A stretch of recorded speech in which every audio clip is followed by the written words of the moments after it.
본교에서 스마트 캠퍼스 사업을 실시합니다. 동성애자 군인 색출 및 처벌 사건과 관련해 본교 성소수자 협의회에서 기자회견을 열었습니다.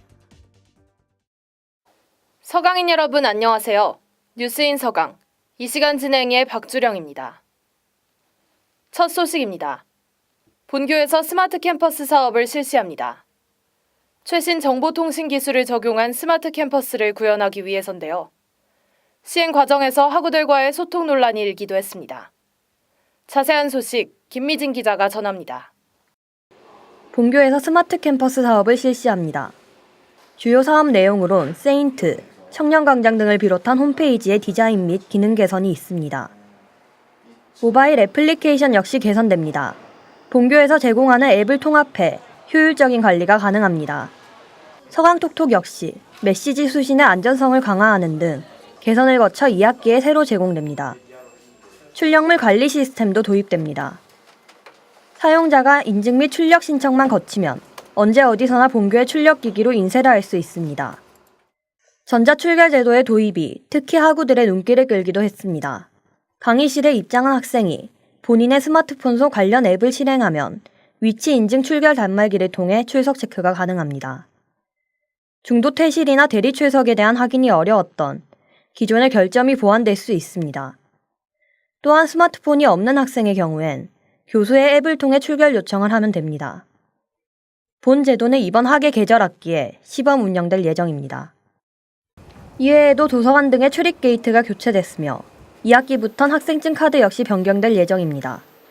한편 사업 시행 과정에서 학우들과의 소통 논란이 있기도 했습니다. 학교에 변화가 생기는 중대한 상황임에도 공지 및 학우들 의견 반영이 제대로 이뤄지지 않았다는 겁니다. 이에 정보통신원 측은 해당 사업은 교비 사업이 아닌 은행의 투자 사업이며 학생들에게 모든 정보를 한꺼번에 공개할 경우 협상이 부진해질 위험이 있었다고 설명했습니다. 우리은행 관련 앱을 설치하지 않을 시 본교 앱을 사용할 수 없다는 소문 역시 사실이 아니라고 밝혔습니다. 모바일 이용증에 우리은행 애플리케이션의 아이콘은 포함되겠지만 설치의 선택권은 학생에게 있다는 겁니다. 공지 및 의견 반영에 아쉬움이 있지만 학생들의 편의가 주 목적이었다고 덧붙였습니다.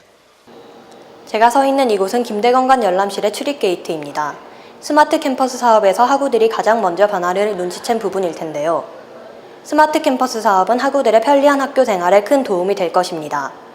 다만 학우들의 불안감에 대한 고려도 충분히 이뤄져야 할 것입니다. 지금까지 SGBS 김미진이었습니다. 다음 소식입니다.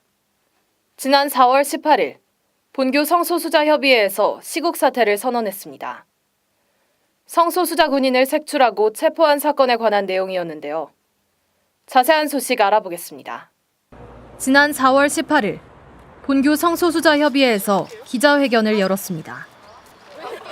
오후 6시부터 알바트로스 탑 앞에서 진행됐습니다. 동성애자 군인 색출 및 처벌 사건과 관련해 시국 사퇴를 선언했습니다. 지난 4월 13일 군인권센터는 장준규 육군 참모총장이 동성애자 군인을 대상으로 지시한 사항들을 공개했습니다.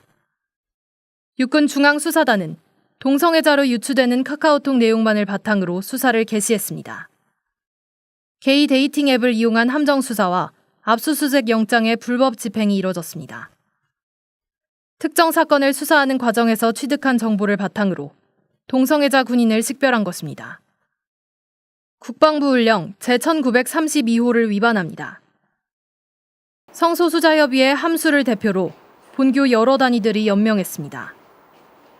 시대가 우리를 버릴 때라는 선언문을 발표하며 현 상황을 규탄했습니다.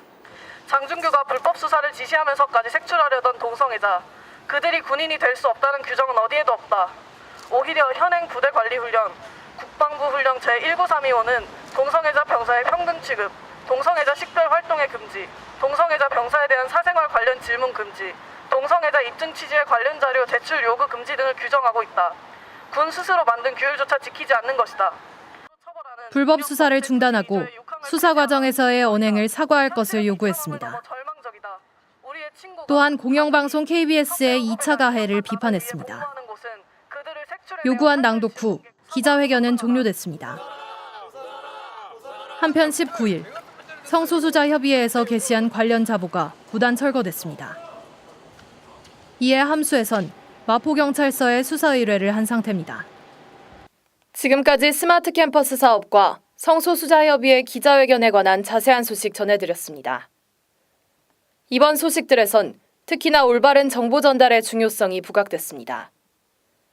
불충분한 사전 논의나 2차 가해 등은 지양될 필요가 있는데요. 추후 진정 과정에 있어서 원활한 소통이 이뤄지길 바랍니다. 뉴스인 서강 마치겠습니다. 감사합니다.